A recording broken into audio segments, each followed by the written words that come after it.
At what point does retaliation become a declaration of war? The latest exchange of missile strikes between Iran and Israel marks a historic escalation, dragging both nations and potentially their allies closer to a direct and devastating conflict that could reshape the geopolitical map of the Middle East. Well, as we delve into the details, these and many more will be explored in today's Flash News. Good evening and welcome. I am Tabitha Akro. Let's begin.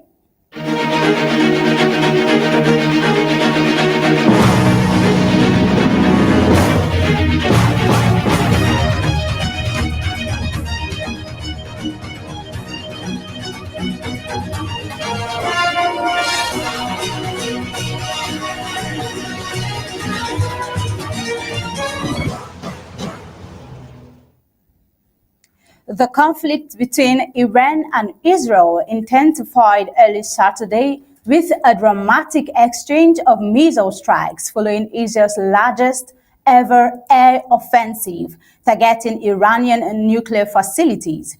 The strikes have sparked fears of a wider regional war. Now, could this be the most dangerous flashpoint in the Middle East since the Gulf War? We see that dozens of Iranian missiles rained down on Israel, triggering air raid sirens across major cities, including Tel Aviv and Jerusalem. In response, Israeli air defense intercepted many of the projectiles, lighting up the sky in a tense overnight confrontation. What happens when diplomacy fails and military deterrence becomes the only language? 2 civilians, a man and a woman, were killed and dozens injured when a missile landed near residential areas in Rishon LeZion, just outside Tel Aviv. We see the rescue teams continue to search the rumble of collapsed buildings. Israeli Defense Minister Yoav Gallant declared Iran had crossed a red line by directly targeting civilians and warned that Tehran would pay a heavy price. Well, Benjamin Netanyahu, in giving a felicitation to President Donald Trump, he has made a statement. Let's listen. And we appreciate what you're doing now, helping protect Israeli lives against the criminal regime in Iran. I want to wish also a 250th happy birthday to the American Army. Thank you on behalf of free peoples everywhere. Today, Israel is defending freedom in the Middle East and beyond. We're doing so against a tyrannical and radical Iranian regime that wants to build atomic bombs to destroy us and wants to build ballistic missiles, including intercontinental ballistic missile, to be able to threaten anyone and everywhere in the world. By defending ourselves, we're also defending others. We're defending our Arab neighbors, our Arab friends in peace. We're defending Europe. We're helping defend also the United States, which helps us all the time in our defense. Prime Minister Benjamin Netanyahu's reactions right there. Meanwhile, we see that a missile launched by Yemen's Iran-backed Houthi militia struck the Israeli-occupied West Bank, killing 5 Palestinians, including 3 children, according to the Palestinian Red Crescent. Now, the tragic irony is a regional proxy strike kills those already living under occupation. Now, to what extent are civilians becoming the frontline casualties of proxy warfare?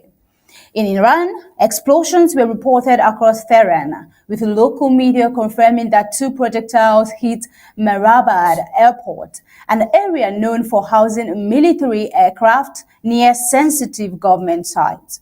Now, Iran's UN envoy Amir Said Iravani claimed that 78 people, many of them civilians and senior military officers, were killed in the Israeli strikes, with over 320 wounded.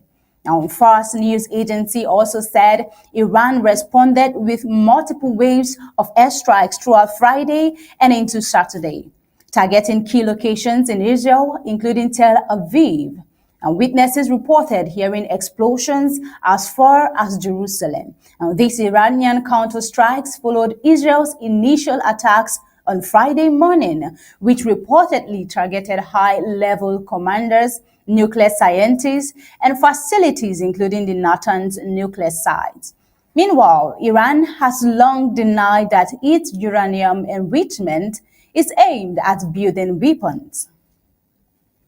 Also, the United States military confirmed its involvement in intercepting Iranian missiles headed toward Israel. Israel said fewer than 100 missiles were fired on Friday, most of which were intercepted or fell short of their targets. Now, what role does the United States military support play in escalating or containing this conflict? A thoughtful one.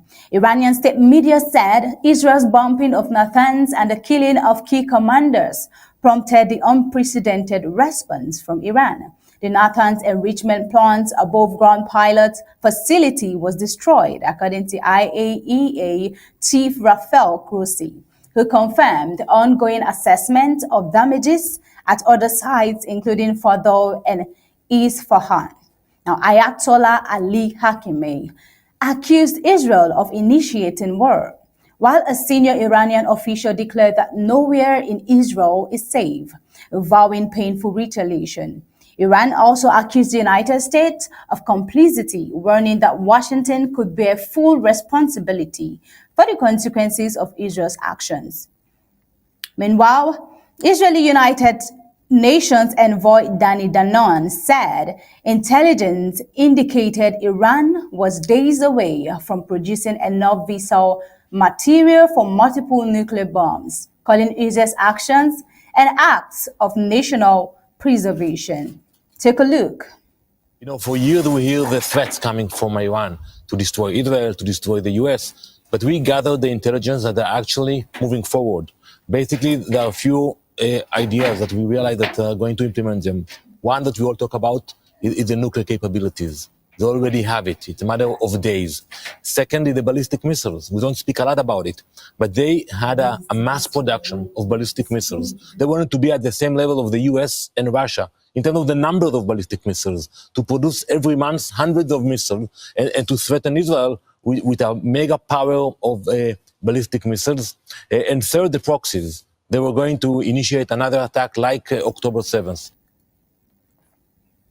An interview right there with Fox News. Fox News, but then does Israel's claim for primitive self-defense justify a strike on another sovereign nation? While Iran insists its nuclear program is solely for peaceful purposes, the United Nations nuclear watchdog recently found Iran in breach of its obligations under the Non-Proliferation Treaty. Also, United States President Donald Trump commented that it was not too late for Iran to avert further strikes by returning to negotiations. However, Tehran has signaled that talks scheduled for Sunday in Oman may be cancelled, calling dialogue with the United States meaningless in light of the Israeli attacks. However, Iran's foreign ministry stated you cannot claim to negotiate while enabling the Zionist regime to bomb our territory. However, as missiles continue to crisscross the skies of the Middle East, the stakes couldn't be higher. Beyond the immediate devastations lies the haunting question: how close is the region to the point of no return? I mean, this is a war between Iran and Israel. Well, the coming days would justify that.